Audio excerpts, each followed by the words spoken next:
I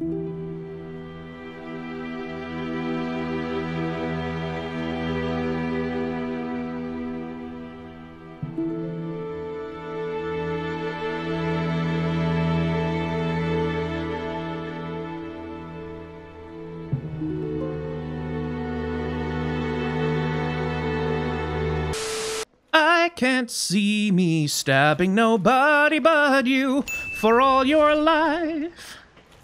It's that damn Detective Pikachu trailer. It's still in my head. Is that guy still in here? Let's just check up on our friend, Mr. Barrel Man. The man of barrels. And also, let's just f*** up this entire larder. Yeah! I'm the chosen undead, slayer of barrels.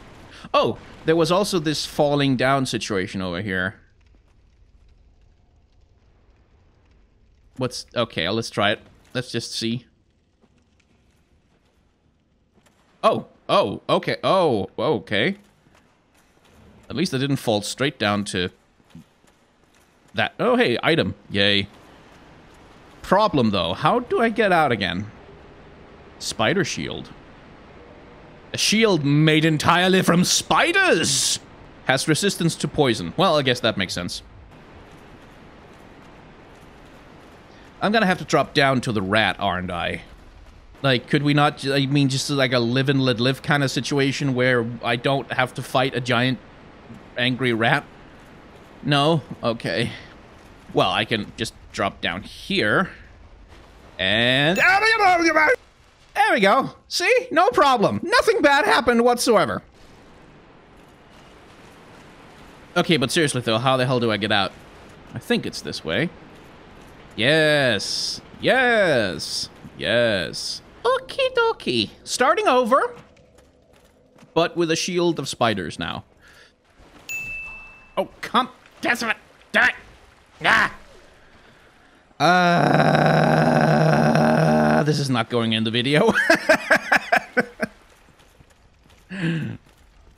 This is just not in the video. It's all gonna look like it's just nice smooth sailing. I never get hit.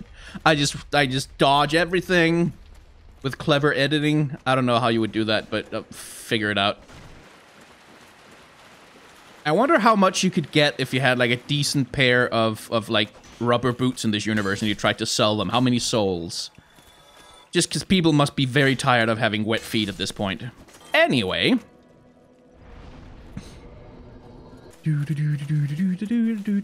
Now back the way we came, past the exact same enemies.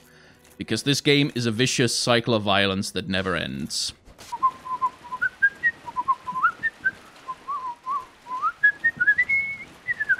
In music class, that was one of the tunes that our teacher would have us warm up with, but he made us sing it specifically as, I've got a hit like a ping pong ball, I've got a hit like a ping pong ball, I've got a hit like a ping pong ball, a ping pong ball.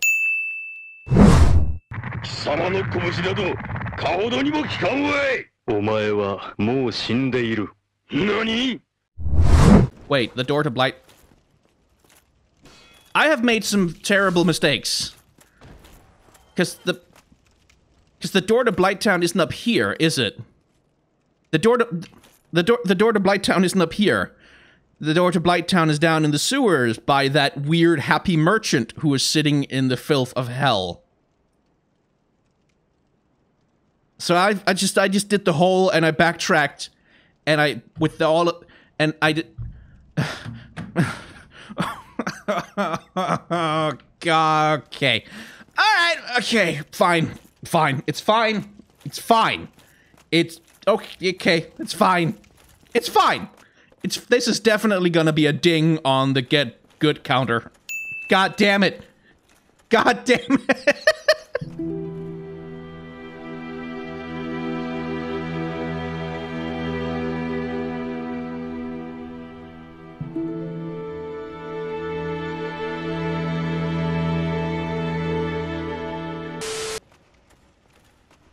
Yay! And it only took us, oh, half an hour to get here. Oh, that's... Okay, well, that's not the most subtle color transition I've ever seen in my life. Oh god, I feel sick. Oh, everything is nice and everything is so wonderful and rainbows and puppies. Imminent strong. Oh, really? Is that what's okay? Yeah. Is that why everything just went green and kind of brownish and disgusting? Okay. Well, I guess I know what the spider shield is for then. Which makes me feel like I want to go look for the blacksmith so he can enhance it for me or something. Okay. Round and round and round we go. Ooh, that looks like a long ladder. You know what long ladders mean? What a thrill. The darkness and silence in the night. What a thrill. Oh, it's not that long. So, walkways suspended above stuff. Oh, hello. Okay, well, I guess we're fighting one now. Right? Okay, overhead swing. What else can you do? Oh, you can do the swingy swing thing that pushes me back and which is bad. Is that's the more of the swingy swing. But where's the baggy stab? There's the backstab. I hate that it... Oh my god, that's a lot of poison. I hate that it automatically takes away my lock-on when I backstab them. That's really annoying. Okay, good. 500 souls, that's not terrible. Oh, there's another one. Need bravery. Oh, yeah, no shit. We're just gonna be slow and tedious and boring in dealing with this section, because he just did like barely anything, and he poisoned the f out of me, despite me having this don't get poisoned shield. So we're just gonna be slow and careful, because this looks like dung pie. This looks like trouble, this area. This looks like trouble. See, that's the thing I do like about the way that the monsters' animations are designed in this game, is that they telegraph just enough that you should be able to dodge it if you... Okay, that's an arrow, if you know what you're doing. Did that arrow just fall? Ah! Where the hell is that coming from?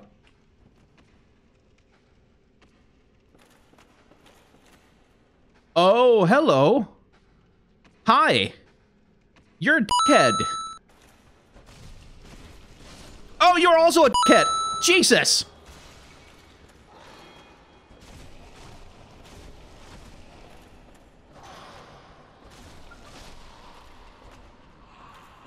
Okay, any more dickheads? Oh, there was one. Okay, there's another one. Okay, good. Hello. Hi. How you doing? F off. F you. God damn it. Okay, there's a dude there. Is there? Hey, hi, hello. Okay, so these guys must be climbing up the ladders, I guess. Okay, that one's dead. Good. Okay. Okay. Is that are you done? Are you finished? Can we just because like I've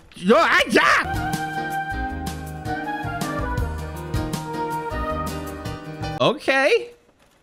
All right. Okay, fine. What the hell is what? Is he trying to beat me to death with a corpse?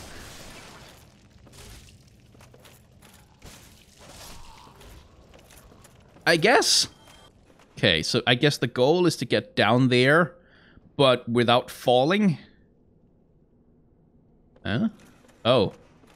Oh, I see. Right. Okay. I see. Okay. Get ready for the first death of the run. Oh my god, it worked! I can't believe that worked. Oh. Oh, it wants me to do it again, does it? You want me to try... yeah, well, actually, something I did not consider when I did this amazingly brave jump that I'm sure no other Dark Souls player has ever done, is I failed to consider how do I get down from here without dying. Suki.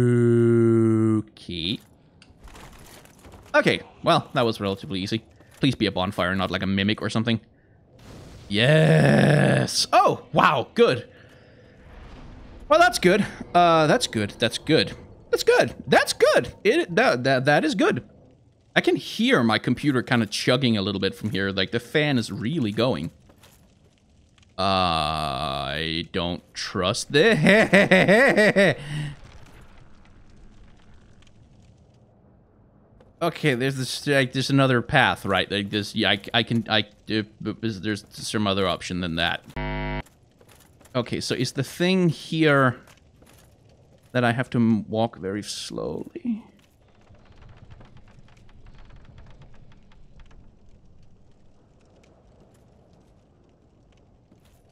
Don't fall, don't fall, don't fall, don't fall, don't fall. Oh, FromSoft, you assholes!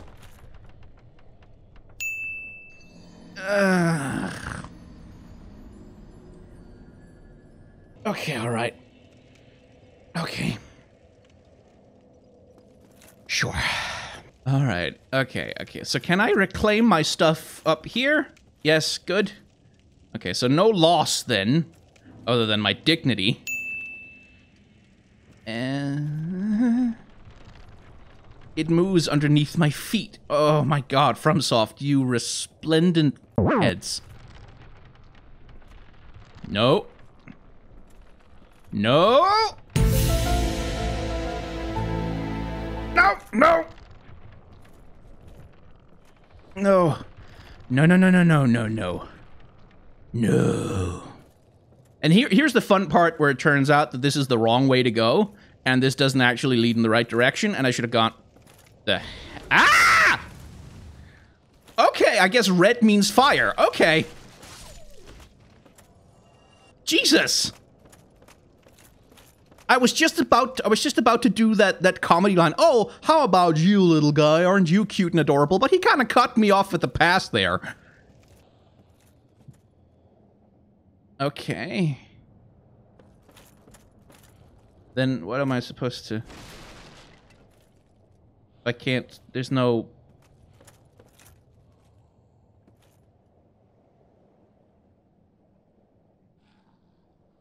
Eh? See, because I... But... What? Huh? Approximately 10 hours later.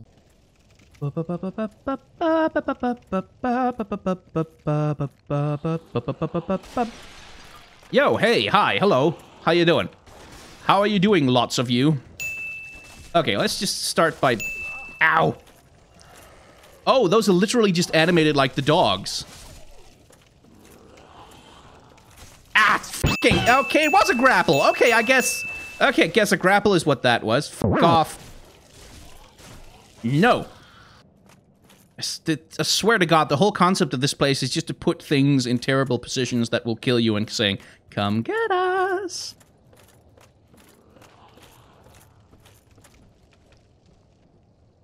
Oh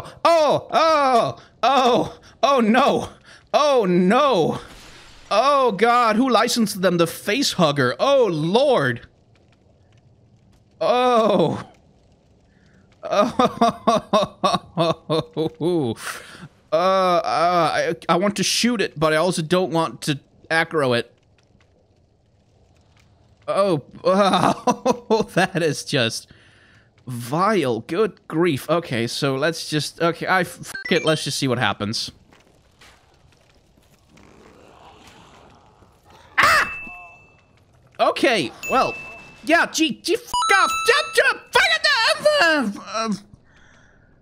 I couldn't change to my sword. I couldn't change to my sword. I could not change to my sword. Couldn't do that. Okay. Okay, I see him. I see him now. Okay. Okay. I should have bought more arrows before I came down here. Hello. Piss off, ghost. So now we will resume the cancer surgery in peace and quiet, I hope.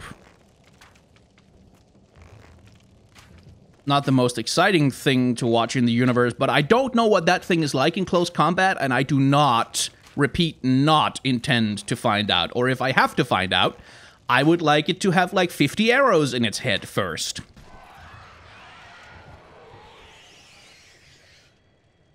Okay.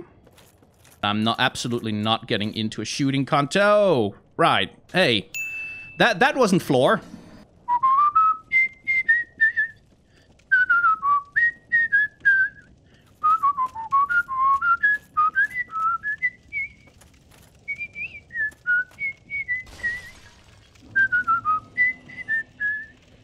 But I guess maybe the way to get there is from inside the wall. At least inside the wall, there's fewer opportunities to fall down and die. Need hope. Well, yeah, so do we all, buddy. Oh, no, there's plenty of opportunities to fall down and die. Okay. Oh. Hello, hi, hey, hi, how you doing? Hi, hello. That is a fog door, which means either there's a boss or it's an intimidation tactic. Yeah.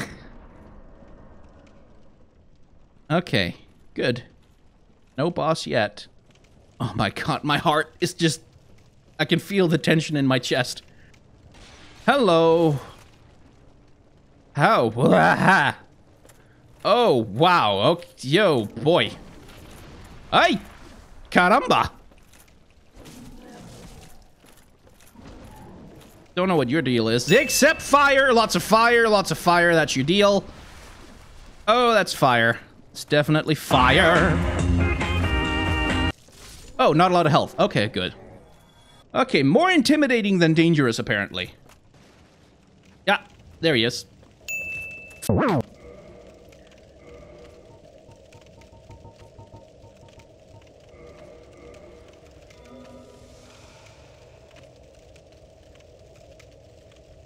That didn't seem to cure poison.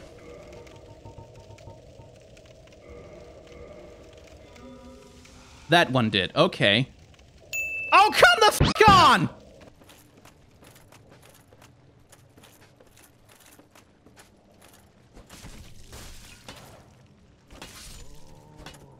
You little... well, a new armor set, that's something.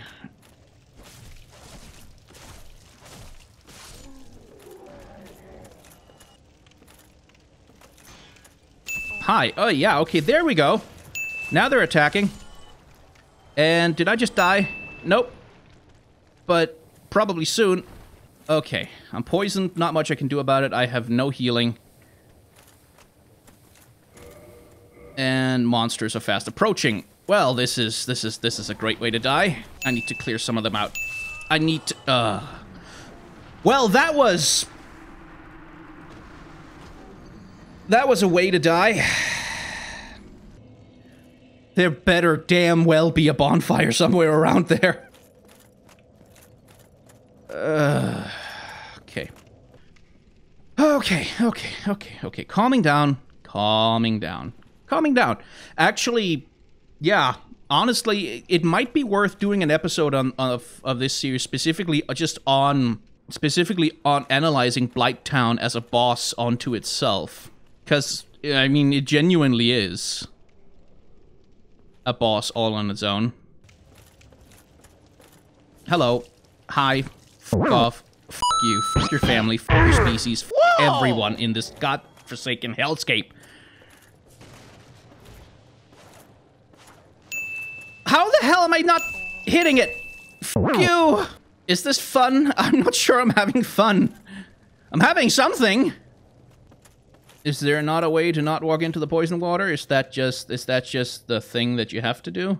So, presumably absolutely no way to go through this place without getting poisoned, which is why the game has been feeding me poison-curing moss clumps for a while now. So if I fell down somewhere over there earlier, then maybe the bonfire's that way? I don't know, I hope so. Okay, fine. Happiness ahead.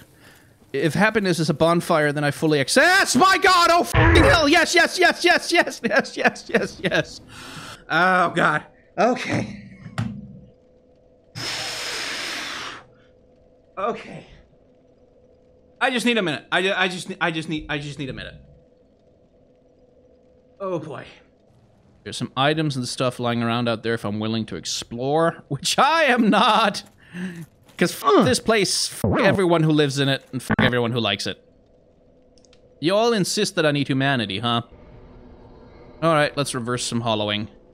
And let's kindle the bonfire. So I can get some more Estus flasks, which I will undoubtedly need.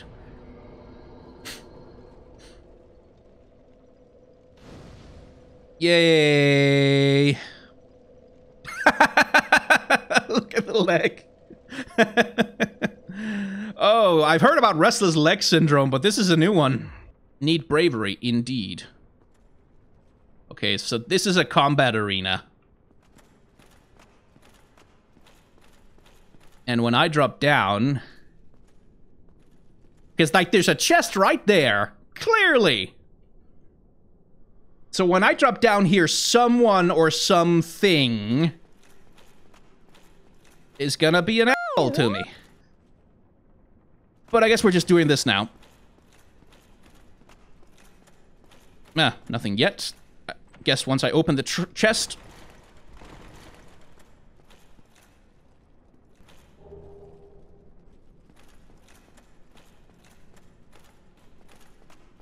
How the hell did nothing happen?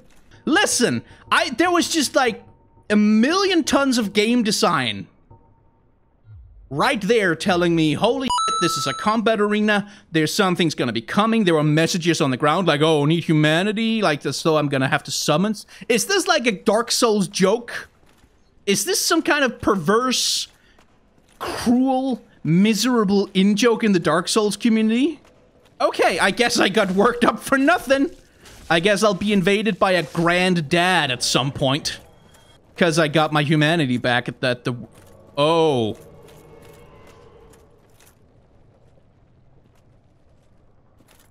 Oh, okay, oh, hey, hi, hello, hi.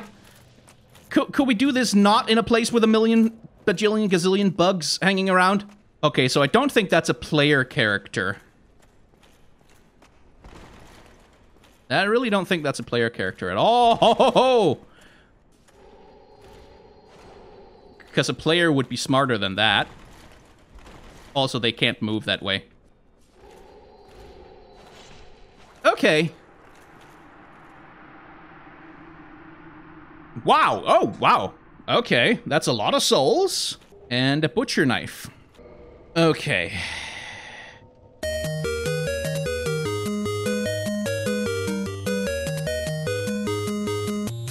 Exciting menu navigation. Only on boss designs of Dark Souls. Do they just spawn infinitely out of the swamp? I guess they do. Okay. Okay, that seems like a definitely easy way to fall down and get hurt. Ha ha ha ha ha ha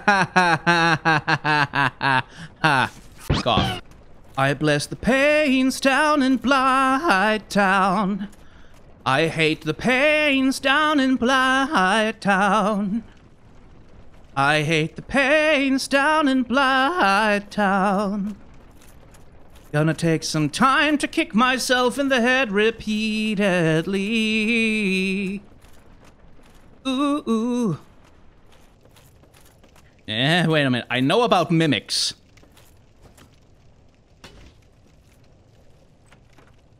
Mostly because people keep making memes and complaining about them. Key to Londo ruins. Key to the iron bar separating the ruins of New Londo and Drake Valley. The ruins of New Londo were blocked off for the cursed ghosts pose danger to life and spirit. And the legends speak of a terrible dark which was sealed away. Well, that sure sounds like a boss. Oh, hello. I see you. How are you doing? Oh, there's more than one. Oh, come on! How did he survive?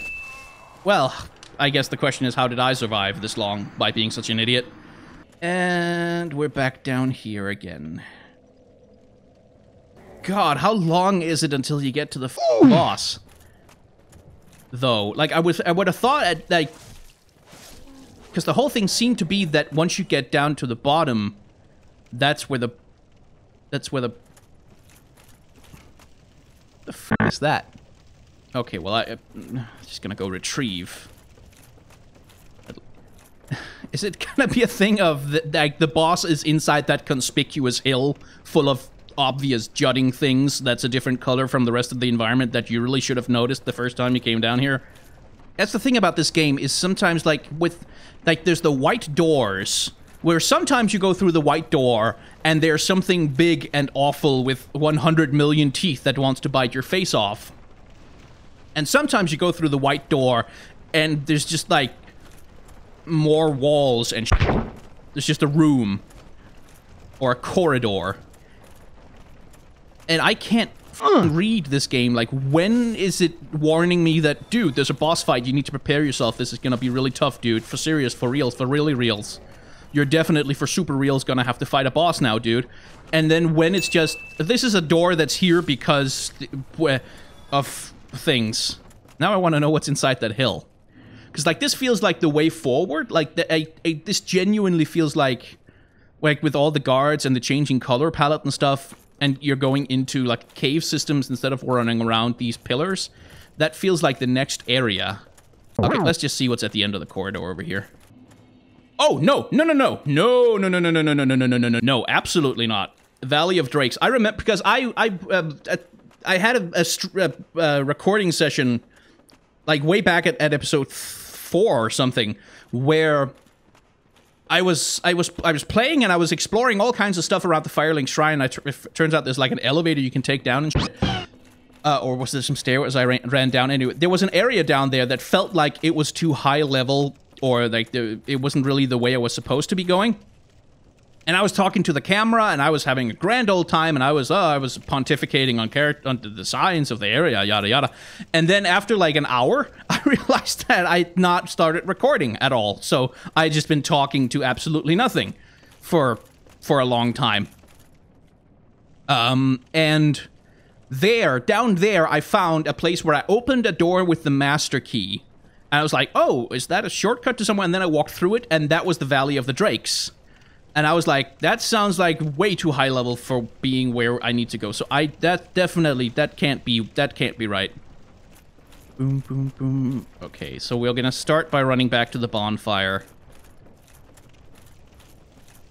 And then we'll investigate the hill with the extremely, incredibly obvious spikes poking out of it and monsters guarding it.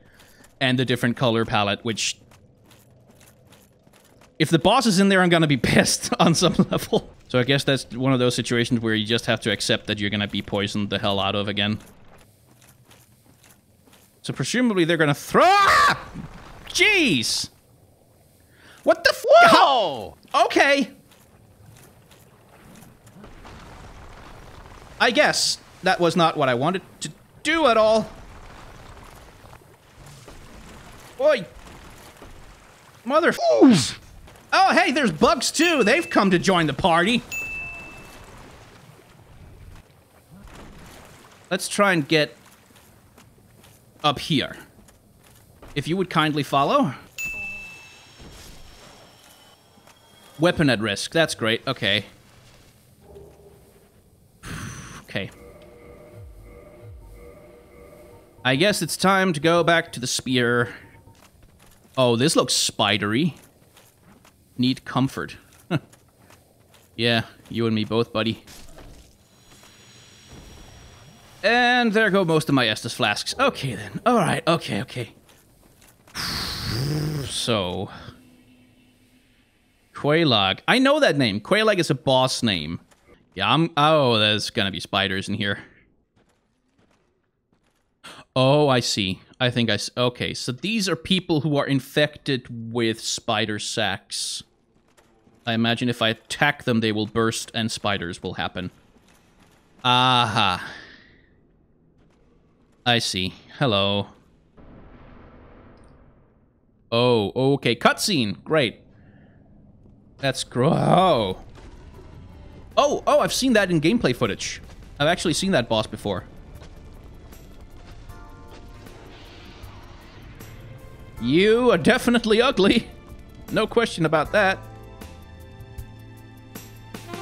Yeah, no, still ugly. I'm sorry, lady. There's no amount of boobs that's gonna make up for the fact that you were attached to that.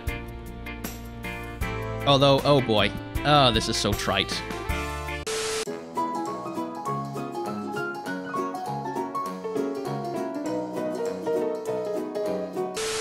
So I think what we're gonna do is we're gonna make a full episode out of just Blighttown as a boss in and of itself, because it killed me enough times to justify having that discussion. We've already done that with the Road to the Bell Gargoyles, where we discussed specifically like how the environment leads up to the enemy that you're fighting.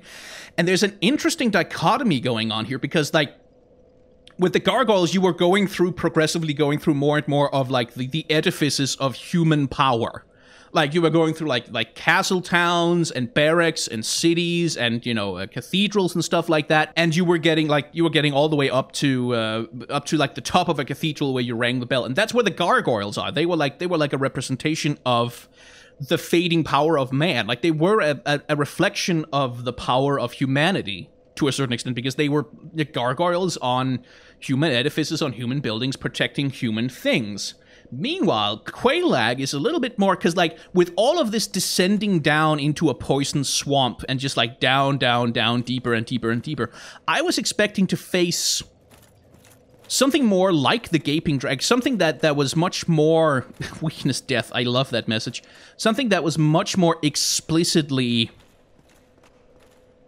you know, diseased and like about poison and about like goop and slime, and that was more reflective of the environment, because like everything going all the way down here, everything was about poison. It's just poison everywhere.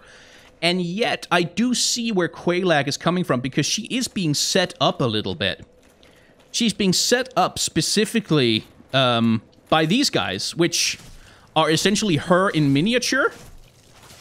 Because if you look at them, if I can detach it from my leg, and bugs are coming from me, they are, again, these bug, you know, insectoid creatures with this little, almost human-looking head on top that spew fire at you, which is essentially like a little preview of the kind of creature that Quelaag turns out to be. So there's an interesting little strange parallel setup, and I guess the spider part of her is the one that's supposed to inherit the symbology of like poison and decay, and like that spider body she sits on top of is clearly not like, it's not exactly a picture of health, but it doesn't look specifically like plagued or diseased either. So I think there's some interesting stuff going on the ways the environment is being used to set up the boss, because I always felt like the Gaping Dragon was a little bit was just a little bit out of place in the environment that it was placed. I mean, it kind of made sense in terms of the whole area just being repulsive in every single possible way, and then you get to the Gaping Dragon, and it's just one of the most repulsive things I have seen so far in the game. But it was also like a dragon in like the bottom of a sewer, and there was something weird about having a creature with wings in that particular environment.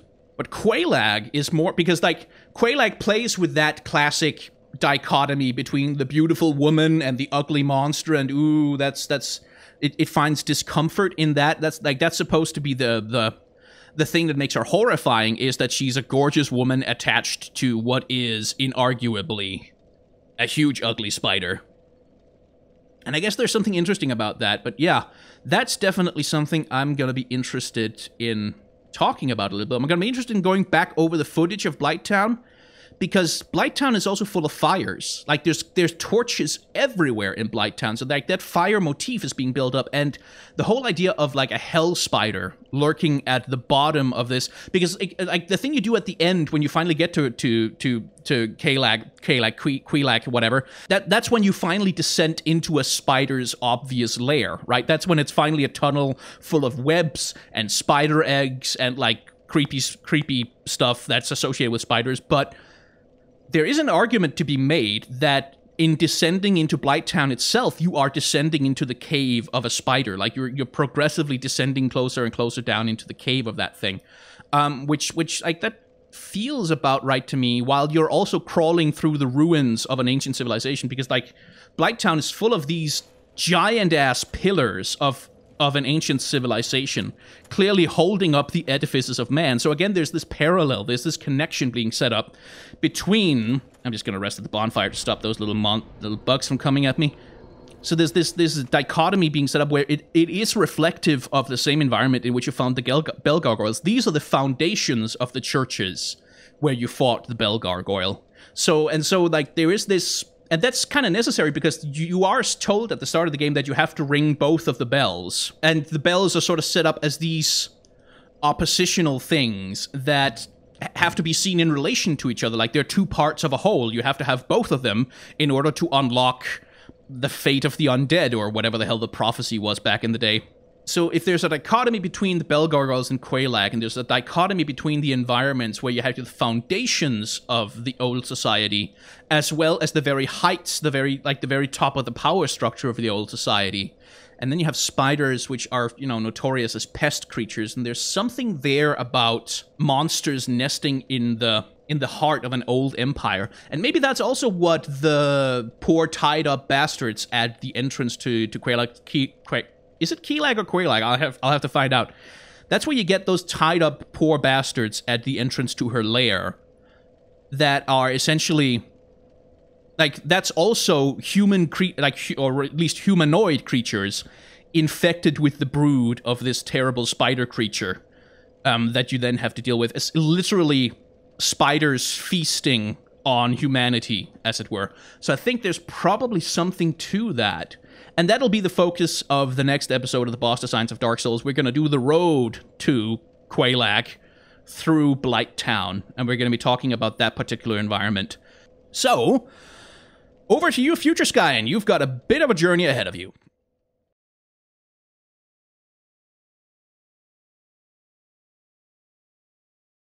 Okay, so let's talk about Blighttown, not so much as a level or a gameplay area, but let's talk about Blighttown as a character.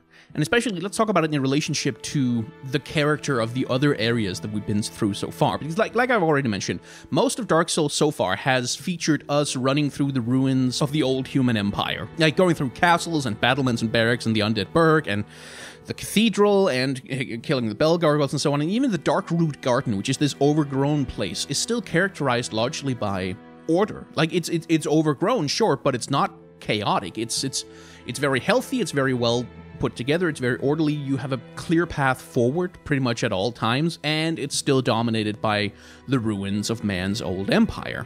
Blighttown is a completely different animal. Its character is completely different. This is not some austere ruin telling the story of an empire that once was. This is a chaotic, screaming, howling mess built by a madman.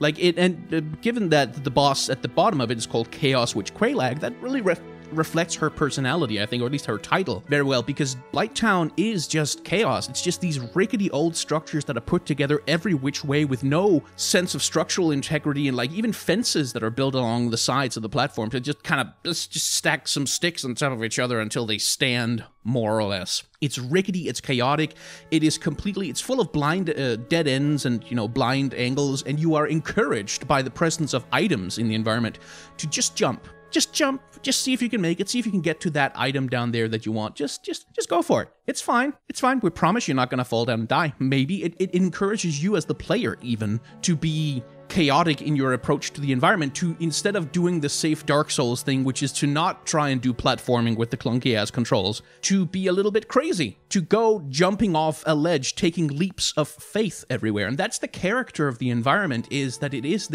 essentially it's a more effective visualization of the idea of an insane asylum than I've ever seen in any horror game, really, because the environment itself is reflective of the kind of demented attitude that it inflicts on you. It forces you to either you play it completely, just desperately, massively, passionately, rationally safe, which is what I tried to do for most of my run through it, or else you embrace the madness. You go jumping off ledges, you go finding weird shortcuts, and you go charging past enemies, and you just go crazy.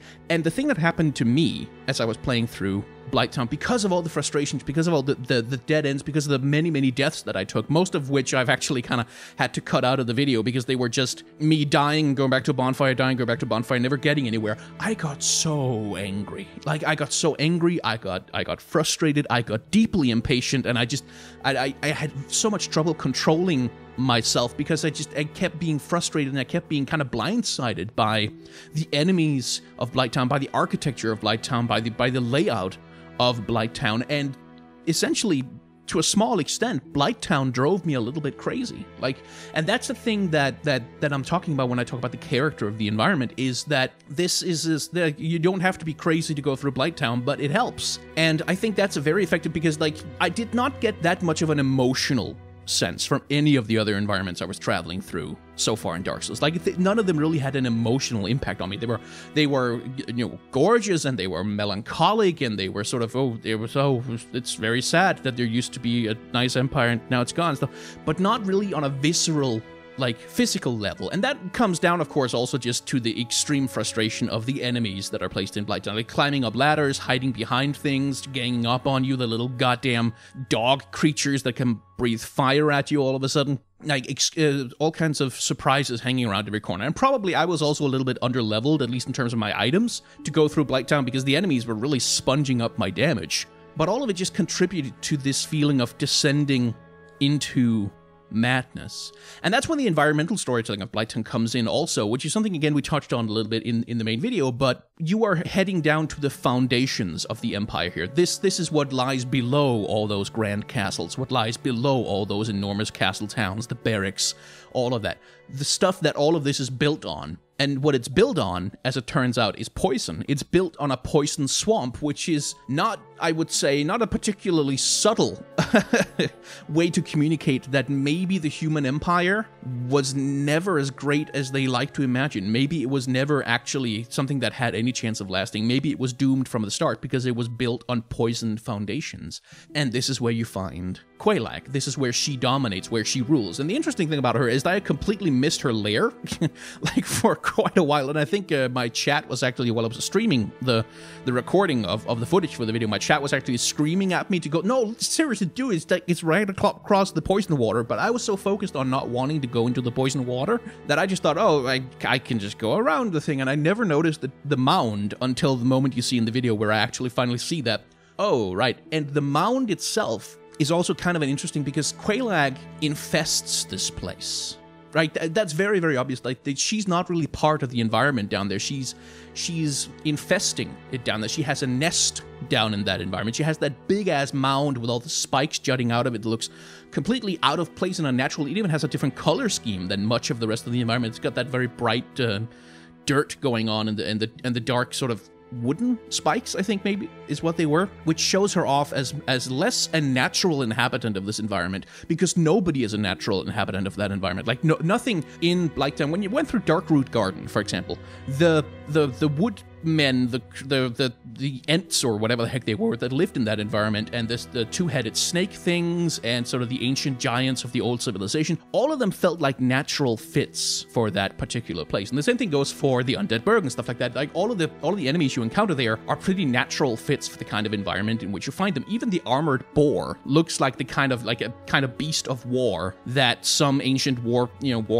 like civilization would have put armor on in order to make it a terrible thing. But as you descend into Blighttown, you are, like, the first thing you're confronted with is that giant poison club wielding madman creature, whatever the heck he is, with a sackcloth over his head. He seems like the kind of person who would be a natural inhabitant of a town like Blighttown, but he doesn't suit the foundations of Blighttown. Like, again, Blighttown is this rickety structure that's just kind of climbing up the foundations of the empire. All these grand pillars and these grand vaulted halls are all being just essentially colonized by these, rotting madmen and undead creatures and God knows what else. And the deeper and deeper you go, the more you run into insectoid creatures. Like, first of all, the little annoying flying mosquito bug creatures, whatever the hell they were. And then those fire-breathing, six-legged spider things, I'm not really sure what the heck I would call them, which both of them presage the idea of Quelaag, who is indeed, same as Blighttown, is kind of a hybrid between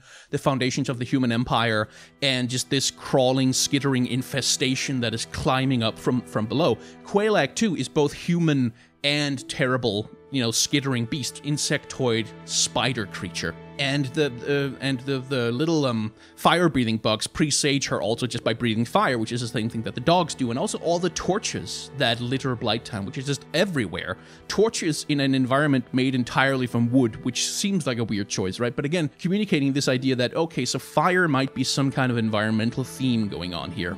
And all of it makes for a completely different experience from anything else that I've been doing in Dark Souls so far. The darkness of Blighttown is also kind of an important point. It seemed to be that depending on where you were in Blighttown, the engine would switch between letting you see quite a decent distance, and then sometimes it would just go, so you would be emanating a little bit of light as though you were carrying some kind of a lamp, and then the rest of the environment would be very dark. And Blighttown limits your visibility a lot in that way. It doesn't really allow you to see ahead. It doesn't allow you to plan ahead. It doesn't allow you to see clearly where anything is or where you're supposed to go, which is why I got lost multiple times while running through the place.